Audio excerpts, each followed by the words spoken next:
ಕರ್ತವ್ಯ ಪಥದ ಮೇಲೆ ಹೂಮಳೆ, ಸೇನಾ ಶಕ್ತಿಯ ಅನಾವರಣ. ಇದರ ಜೊತೆಗೆ ಮತ್ತಷ್ಟು ಸುದ್ದಿಗಳನ್ನು ನೋಡೋಣ ಕರ್ನಾಟಕ ಟಾಪ್ 20ಯಲ್ಲಿ. ಬೆಂಗಳೂರು ವಾಯುವ್ಯ ವಿಭಾಗ ಮಾದನಾಯಕನಹಳ್ಳಿಯ ಸಿದ್ದನ ಹೊಸಹಳ್ಳಿಯಲ್ಲಿ ಹಾಡಹಗಲೇ ಮನೆಯಲ್ಲಿದ್ದ ಚಿನ್ನಾಭರಣ ದೋಚಿ ಕಳ್ಳರು ಎಸ್ಕೇಪ್ ಆಗಿದ್ದಾರೆ. ಒಂದೇ ಸಮಯದಲ್ಲಿ 3 ಮನೆಗಳನ್ನು ಟಾರ್ಗೆಟ್ ಮಾಡಿ ಕೃತ್ಯ ಎಸಗಿದ್ದಾರೆ. ಒಂದು ಮನೆಯಲ್ಲಿ 4.5 ಲಕ್ಷ ನಗದು, 30 ಲಕ್ಷ ಬೆಲೆ ಬಾಳುವ 190 ಗ್ರಾಂ ಚಿನ್ನಾಭರಣ ಕಳ್ಳತನ ಮಾಡಿದ್ದಾರೆ.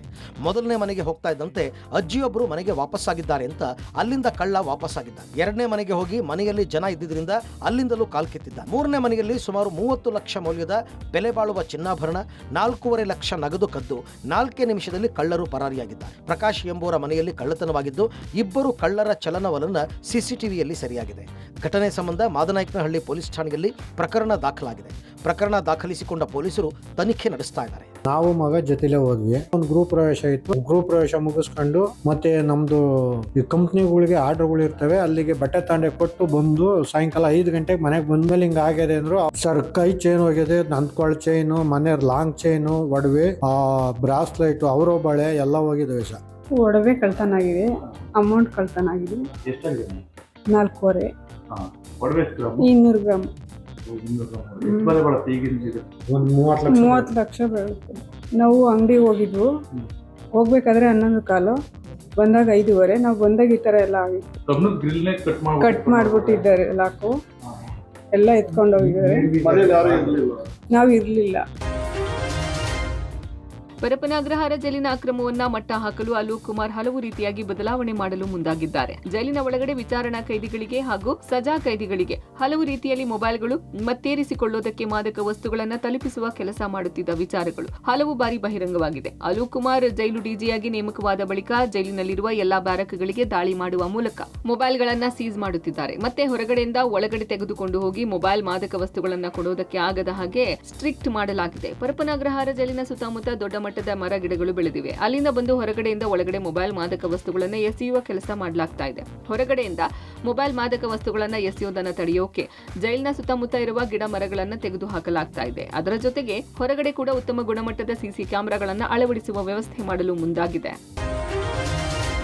ರಾಷ್ಟ್ರ ರಾಜಧಾನಿ ನವದೆಹಲಿಯಲ್ಲಿ 77ನೇ ಗಣರಾಜ್ಯೋತ್ಸವ ಹಿನ್ನೆಲೆ ಕರ್ತವ್ಯ ಪಥದಲ್ಲಿ ರಾಷ್ಟ್ರಪತಿ ದ್ರೌಪದಿ ಮುರ್ಮು ಅವರು ಧ್ವಜಾರೋಹಣ ನೆರವೇರಿಸಿದರು. ಈ ವೇಳೆ ರಾಷ್ಟ್ರಪತಿಗಳಿಗೆ ಪ್ರಧಾನಿ ನರೇಂದ್ರ ಮೋದಿ, ಸಿಪಿ ರಾಧಾಕೃಷ್ಣನ್ ಸಾಥ್ ನೀಡಿದರು. ಸಮಾರಂಭದಲ್ಲಿ ಯುರೋಪಿಯನ್ ಕಮಿಷನ್ ಅಧ್ಯಕ್ಷೆ ಉರ್ಸುಲಾ ವಾನ್ ಡೆರೆನ್ ಮತ್ತು ಯುರೋಪಿಯನ್ ಕೌನ್ಸಿಲ್ ಅಧ್ಯಕ್ಷ ಆಂಟೋನಿಯೋ ಕೋಸ್ಟಾ ಮುಖ್ಯ ಅತಿಥಿಯಾಗಿ ಭಾಗವಹಿಸಿದ್ದರು. ಇಂದು ಬೆಳಗ್ಗೆ ಮೋದಿ ಅವರು ರಾಷ್ಟ್ರೀಯ ಯುದ್ಧ ಸ್ಮಾರಕಕ್ಕೆ ಭೇಟಿ ನೀಡಿ ಹುತಾತ್ಮ ಯೋಧರಿಗೆ ಗೌರವ ಸಲ್ಲಿಸಿ 2 ನಿಮಿಷ ಮೌನಾಚರಣೆ ಮಾಡಿದರು.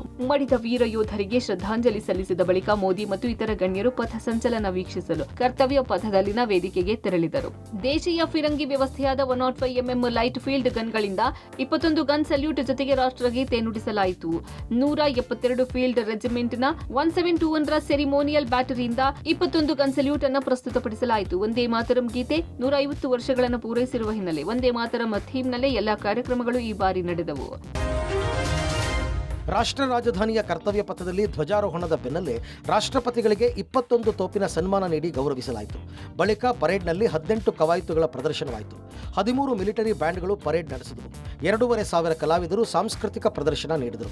ವಂದೇ ಮಾತರಂ ಮತ್ತು ಆತ್ಮನಿರ್ಭರ್ ಕಲ್ಪನೆಯಲ್ಲಿ ದೇಶದ ಸಂಸ್ಕೃತಿಯನ್ನು ಬಿಂಬಿಸುವ 17 ರಾಜ್ಯಗಳ ಹಾಗೂ 13 ಸಚಿವಾಲಯಗಳ ಟ್ಯಾಬ್ಲೋಗಳು ಪ್ರದರ್ಶನ ಮಾಡಲಾಯಿತು. ಮೊದಲ ಬಾರಿಗೆ ಪರೇಡ್ನಲ್ಲಿ ಭಾಗಿಯಾಗಿದ್ದ ಹಿಮ ಒಂಟೆ, ಮುಧೋಳ ಶ್ವಾನ ಸೇರಿದಂತೆ ಪ್ರಾಣಿಗಳ ಪಡೆ ಎಲ್ಲರ ಗಮನ ಸೆಳೆಯಿತು. ಸೂರ್ಯಾಸ್ತ್ರ ಹಾಗೂ ಆಪರೇಷನ್ ಸಿಂಧೂರ್ನಲ್ಲಿ ಮಹತ್ವದ ಪಾತ್ರ ನಿರ್ವಹಿಸಿದ್ದ ಸುದರ್ಶನ ಚಕ್ರ 400 ಅನ್ನ ಜನರು ಕುತೂಹಲದಿಂದ ನೋಡಿದರು. ಇದೆಲ್ಲದರ ಮಧ್ಯೆ ಪ್ರಧಾನಿ ನರೇಂದ್ರ ಮೋದಿ ಧರಿಸಿದ್ದ ಉಡುಗೆಯ ಶೈಲಿ ಎಲ್ಲರನ್ನೂ ಆಕರ್ಷಿಸಿತು. ಕೆಂಪು ಹಾಗೂ ಹಳದಿ ಬಣ್ಣದ ರೇಷ್ಮೆ ಜರಿ ಇರುವ ರಾಜಸ್ಥಾನ ರಾಜ್ಯದ ಸಾಂಪ್ರದಾಯಿಕ ಪೇಟ, ನೀಲಿ ಕುರ್ತಾ, ಕಪ್ಪು ಬೂಟು ಧರಿಸಿದ್ದು ಎಲ್ಲರ ಗಮನ ಸೆಳೆಯಿತು. ರಾಜ್ಯ ರಾಜಧಾನಿ ಬೆಂಗಳೂರಿನಲ್ಲಿ 77ನೇ ಗಣರಾಜ್ಯೋತ್ಸವದ ಆಚರಣೆ ಸಂಭ್ರಮದಿಂದಲೇ ನೆರವೇರಿತು. ಸರಿಯಾಗಿ 9 ಗಂಟೆಗೆ ರಾಜ್ಯಪಾಲ ಥಾವರ್ ಚಂದ್ ಗೆಹ್ಲೋಟ್ ಮಾಣಿಕ್ ಷಾ ಪರೇಡ್ ಮೈದಾನದಲ್ಲಿ ಧ್ವಜಾರೋಹಣ ನೆರವೇರಿಸಿದರು. ಬಳಿಕ ರಾಷ್ಟ್ರಗೀತೆಯೊಂದಿಗೆ ರಾಷ್ಟ್ರಧ್ವಜಕ್ಕೆ ಗೌರವ ಸಲ್ಲಿಸಲಾಯಿತು. ನಂತರ ಪೊಲೀಸರಿಂದ ವಂದನಾ ಗೌರವ ಸ್ವೀಕರಿಸಿ ಪರೇಡ್ ವೀಕ್ಷಿಸಿದ ರಾಜ್ಯಪಾಲರು ರಾಜ್ಯದ ಜನತೆಯನ್ನ ಉದ್ದೇಶಿಸಿ ಮಾತನಾಡಿದರು. ರಾಜ್ಯ ಸರ್ಕಾರ ಪ್ರಾದೇಶಿಕ ಅಸಮಾನತೆಗಳನ್ನು ಹೋಗಲಾಡಿಸಲು ನಿರಂತರವಾಗಿ ಶ್ರಮಿಸುತ್ತಿದೆ. ಇದರ ಮೂಲಕ ಕರ್ನಾಟಕದಲ್ಲಿ ಸಾಮಾಜಿಕ ಹಾಗೂ ರಾಜಕೀಯ ಚೈತನ್ಯ ಉದಯಿಸುತ್ತಿದೆ ಎಂದು ರಾಜ್ಯಪಾಲ ಥಾವರ್ ಚಂದ್ ಗೆಹ್ಲೋಟ್ ಹೇಳಿದರು. ಈ ಸಂದರ್ಭದಲ್ಲಿ ಸಿಎಂ ಸಿದ್ದರಾಮಯ್ಯ ಸೇರಿದಂತೆ ಅನೇಕ ಗಣ್ಯರು ಪಾಲ್ಗೊಂಡಿದ್ದರು. ಗಣರಾಜ್ಯೋತ್ಸವ ಹಿನ್ನೆಲೆ ಮಾಣಿಕ್ ಷಾ ಪರೇಡ್ ಮೈದಾನ ಸುತ್ತಮುತ್ತ ಸೇರಿದಂತೆ ನಗರದಾದ್ಯಂತ ಬಿಗಿ ಭದ್ರತೆ ನಿಯೋಜಿಸಲಾಗಿತ್ತು. ಯಾವುದೇ ಅಹಿತಕರ ಘಟನೆ ನಡೆಯದಂತೆ ಪೊಲೀಸರು ಮುಂಜಾಗ್ರತೆ ವಹಿಸಿದ್ದು, ಸಾರ್ವಜನಿಕರಿಗಾಗಿ ಆನ್ಲೈನ್ ಮೂಲಕ 2,000 ಇ-ಪಾಸ್ ವ್ಯವಸ್ಥೆ ಮಾಡಲಾಗಿತ್ತು. 77ನೇ ಗಣರಾಜ್ಯೋತ್ಸವದ ಹಿನ್ನೆಲೆಯಲ್ಲಿ ರಾಜ್ಯಾದ್ಯಂತ ಆಯೋಜಿಸಿದ್ದ ಕಾರ್ಯಕ್ರಮದಲ್ಲಿ ಶಾಲಾ ಮಕ್ಕಳು ಅದ್ಭುತ ಪ್ರದರ್ಶನ ನೀಡಿದರು. ರಾಯಚೂರು ಜಿಲ್ಲೆ ಮಾನ್ವಿ ತಾಲೂಕಿನ ಬಲ್ಲಟಿಗಿಯ ಬಸವೇಶ್ವರ ಶಾಲೆ ಮಕ್ಕಳು ಮಲ್ಲಗಂಬದ ಪ್ರದರ್ಶನ ನೀಡಿ ನೆರೆದಿದ್ದವರನ್ನ ನಿಬ್ಬೆರಗಾಗುವಂತೆ ಮಾಡಿದರು. ಇನ್ನು ಇತ್ತ ಉಡುಪಿಯಲ್ಲಿ ಸೇಂಟ್ ಮೇರಿಸ್ ದ್ವೀಪದಲ್ಲಿ ಧ್ವಜಾರೋಹಣ ಮಾಡಲಾಯಿತು. ಇದೇ ಮೊದಲ ಬಾರಿಗೆ ಈ ದ್ವೀಪದಲ್ಲಿ ಧ್ವಜಾರೋಹಣ ಏರ್ಪಡಿಸಲಾಗಿತ್ತು.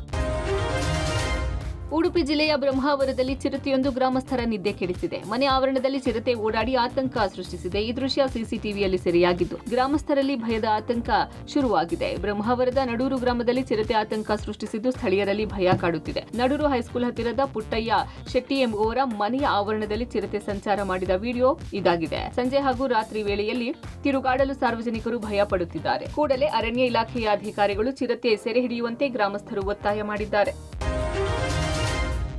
ಬೆಂಗಳೂರಿನ ಸಂಚಾರ ಜೀವನಾಡಿ ಬಿಎಂಟಿಸಿ ಇತ್ತೀಚೆಗೆ ಡಕೋಟಾ ಎಕ್ಸ್‌ಪ್ರೆಸ್ಗಳಾಗ್ತಿವೆ. ಡಿಪೋಗಳಲ್ಲಿ ಸರಿಯಾದ ನಿರ್ವಹಣೆ ಇಲ್ಲದೆ ಎಲ್ಲೆಂದರಲ್ಲಿ ರಸ್ತೆಗಳಲ್ಲಿ ಕೆಟ್ಟು ನಿಲ್ಲುತ್ತಿವೆ. ಪಬ್ಲಿಕ್ ಟಿವಿಯ ರಿಯಾಲಿಟಿ ಚೆಕ್ನಲ್ಲಿ ಬಿಎಂಟಿಸಿ ಬಸ್ಗಳ ಅಸಲಿಯತ್ತು ಬಯಲಾಗಿದೆ. ಬಸ್ ಬ್ರೇಕ್ ಫೇಲ್ ಆಗುವುದು, ಜಾಯಿಂಟ್ ಯೂಕ್ ಕಟ್ ಆಗುವುದು, ಹೀಗೆ ನಾನಾ ಸಮಸ್ಯೆಗಳಿಂದ ಬಿಎಂಟಿಸಿ ಬಸ್ಗಳಿಂದ ಪ್ರಯಾಣಿಕರು ಸರಿಯಾದ ಸಮಯಕ್ಕೆ ತಲುಪಬೇಕಾದ ಸ್ಥಳಕ್ಕೆ ತಲುಪಲು ಆಗ್ತಾ ಇಲ್ಲ. ಕೆಆರ್ ಸರ್ಕಲ್ ಸಿಗ್ನಲ್ ಬಳಿ ಎಲೆಕ್ಟ್ರಿಕ್ ಬಸ್ನ ಬ್ರೇಕ್ ಫೇಲ್ಯೂರ್ ಆಗಿ ಕಾರಿಗೆ ಡಿಕ್ಕಿ ಹೊಡೆದಿದೆ. ಕಾರಿನ ಬದಲಿಗೆ ಬೈಕ್, ಆಟೋಗಳಿದ್ದಿದ್ರೆ ಜೀವಹಾನಿಯಾಗುವ ಸಾಧ್ಯತೆ ಇತ್ತು. ಬನಶಂಕರಿ ಡಿಪೋಗೆ ಸೇರಿದ ಬಸ್ ನಿನ್ನೆ ಕೆಟ್ಟು ನಿಂತಿತ್ತು. ಆರ್ವಿ ಮೆಟ್ರೋ ನಿಲ್ದಾಣ ಸಮೀಪ ಬರ್ತಾ ಇದ್ದಂತೆ ಗೇರ್ ಬಾಕ್ಸ್ ನಿಂದ ವೀಲ್ಗೆ ಸಹಾಯ ಮಾಡುವ ಜಾಯಿಂಟ್ ಯೂಕ್ ಸಾಧನ ಕಟ್ ಆಗಿದೆ. ಇದರಿಂದ ಬಸ್ ಸಡನ್ ಆಗಿ ಕಾರ್ಯಾಚರಣೆ ನಿಲ್ಲಿಸಿದೆ. ಶೇಷಾದ್ರಿಪುರಂ ಸಮೀಪದ ರಸ್ತೆಯಲ್ಲೂ ಬಿಎಂಟಿಸಿ ಬಸ್ ಒಂದು ಕೆಟ್ಟು ನಿಂತಿತ್ತು. ಮಧ್ಯ ರಸ್ತೆಯಲ್ಲಿ ಕೆಟ್ಟು ನಿಂತ ಪರಿಣಾಮ ಕೊಂಚ ಟ್ರಾಫಿಕ್ ಜಾಮ್ ಆಗಿತ್ತು. ಡಿಪೋಗಳಿಂದ ಬಸ್ ಹೊರ ತರುವ ಮುನ್ನ ಬಸ್ ಕಂಡೀಷನ್ ಸರಿ ಇಲ್ಲದಿದ್ರೂ ಒತ್ತಾಯ ಪೂರ್ವಕವಾಗಿ ಬಸ್ ಕೊಟ್ಟು ಕಳಿಸುತ್ತಾರೆ ಅನ್ನೋದು ಹಲವು ಚಾಲಕರ ಆರೋಪ.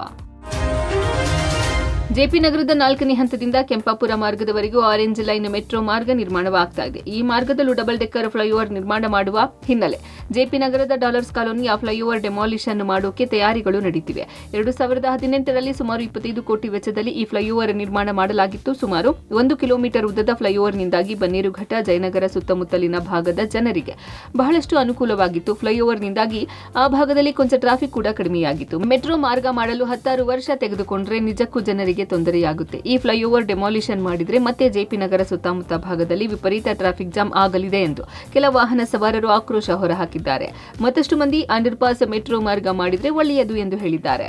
3 ವರ್ಷ ಅಂದ್ರೆ ತಲೆ ಮೇಲೆ ಟೋಪಿ ಹಾಕೊಂಡು ಕೂತ್ಕೋಬೇಕಷ್ಟೇ, ಏನು ಮಾಡೋಕ್ಕಾಗಲ್ಲ, ಅನ್ಭೋಗಿಸ್ಬೇಕು. ಅದು ಏನಾರ ಮಾಡಲಿ, ಮಾಡಿದ ಕೆಲಸ ಹಾಳಾಗೈತಿ. ಇವಾಗ ಫರ್ದರು ಏನಾಗುತ್ತೆ ನೋಡ್ಬೇಕಷ್ಟೇ, ಇನ್ನೇನಾಗುತ್ತೆ. ಮೆಟ್ರೋ ಮಾಡೋಕ್ಕೆ ಇಷ್ಟು ವರ್ಷ ಆಗತ್ತೆ, ಯಾವ ಕೆಲಸ ಬೇಗ ಫಿನಿಶ್ ಮಾಡ್ತಾರೆ. ಇಷ್ಟು ಜನಕ್ಕೆ ಟ್ರಾಫಿಕ್ ಕಷ್ಟ ಆಗತ್ತೆ ಹೋಗೋಕ್ಕೆ ಬರೋಕ್ಕೆ. ಅದು ಇಲ್ಲೇ ನೋಡ್ತಾರೆ, ಅವ್ರು ನೋಡಲ್ಲನೇ. ಬೇಗ ಮುಗಿಸ್ಬೇಕು, ಏನು ಕೆಲಸ ಮಾಡಬಾರ್ದು, ಪಟಾಪಟ್ ಮಾಡಬೇಕು ತೋ ಪಬ್ಲಿಕ್ ಏನು ಖುಷಿ ಆಗುತ್ತೆ. ಅದು 1 ವರ್ಷ 10 ವರ್ಷ ತನಕ ಮಾಡಲ್ಲ, ಪ್ರಯೋಜನ ಏನಿದೆ ಸರ್. ರಸ್ತೆಗೆ ಅರ್ಧಂಬರ್ಧ ಡಾಂಬರು ಹಾಕಿದ್ದ ಜಿಬಿಎ ಅಧಿಕಾರಿಗಳು ಕೊನೆಗೂ ಎಚ್ಚೆತ್ತುಕೊಂಡಿದ್ದಾರೆ. ಪಬ್ಲಿಕ್ ಟಿವಿ ವರದಿ ಬಳಿಕ ಅಧಿಕಾರಿಗಳು ಕಣ್ತೆರೆದಿದ್ದು ಬಿಟ್ಟಿದ್ದಂತಹ ಪಾರ್ಕಿಂಗ್ ಜಾಗದ ರಸ್ತೆಗೂ ಡಾಂಬರು ಹಾಕಿದ್ದಾರೆ. ಇದು ಪಬ್ಲಿಕ್ ಟಿವಿಯ ಬಿಗ್ ಇಂಪ್ಯಾಕ್ಟ್. ಅಧಿಕಾರಿಗಳ ಚಳಿ ಬಿಡಿಸಿದ ಪಬ್ಲಿಕ್ ಟಿವಿಗೆ ಸ್ಥಳೀಯರು ಮೆಚ್ಚುಗೆ ವ್ಯಕ್ತಪಡಿಸಿದರು. ರಾಮಮಂದಿರ ರಸ್ತೆಗೆ ಜಿಬಿಎ ಸಿಬ್ಬಂದಿ 1 ವಾರದ ಹಿಂದೆ ಡಾಂಬರೀಕರಣ ಮಾಡಿದ್ದರು. ಆದರೆ ಕಾರುಗಳು, ಬೈಕುಗಳು ನಿಲ್ಲಿಸಿದ್ದ ಜಾಗಕ್ಕೆ ಟಾರು ಹಾಕದೆ ಹೋಗಿದ್ರು. ವಾಹನಗಳನ್ನು ತೆರವು ಮಾಡದೆ ಬೇಜವಾಬ್ದಾರಿಯಿಂದ ರಸ್ತೆ ಡಾಂಬರೀಕರಣ ಮಾಡಿದ್ದರ ಬಗ್ಗೆ ಪಬ್ಲಿಕ್ ಟಿವಿ ವರದಿ ಪ್ರಸಾರ ಮಾಡಿತ್ತು. ವರದಿ ಪ್ರಸಾರದ ಬಳಿಕ ಎಚ್ಚೆತ್ತ ಅಧಿಕಾರಿಗಳು ಆಗಿರೋ ಪ್ರಮಾದವನ್ನ ಸರಿ ಮಾಡಿಕೊಂಡಿದ್ದಾರೆ. ಪಬ್ಲಿಕ್ ಟಿವಿಯಲ್ಲಿ ಈ ಬಗ್ಗೆ ವರದಿಯಾಗಿತ್ತು. ಏನೆಂದರೆ ಅರ್ಧ ರೋಡಿಗೆ ಡಾಂಬರ್ ಹಾಕಿ ಪಾರ್ಕಿಂಗ್ ಸಾಲಿನಲ್ಲಿರುವ ವಾಹನಗಳು ಇರುವುದರಿಂದ ಅಂತ ಹೇಳಿಕೊಂಡು ಯಾವುದೇ ರೀತಿಯ ಡಾಂಬರ್ ಹಾಕದೆ ಹೋಗಿದ್ರು. ಇದನ್ನು ಪಬ್ಲಿಕ್ ಟಿವಿ ವರದಿ ಮಾಡಿದ ಮೇಲೆ ಅಧಿಕಾರಿಗಳು ಎಚ್ಚೆತ್ತುಕೊಂಡು ಇವಾಗ ಡಾಂಬರೀಕರಣ ಮಾಡಿದ್ದಾರೆ.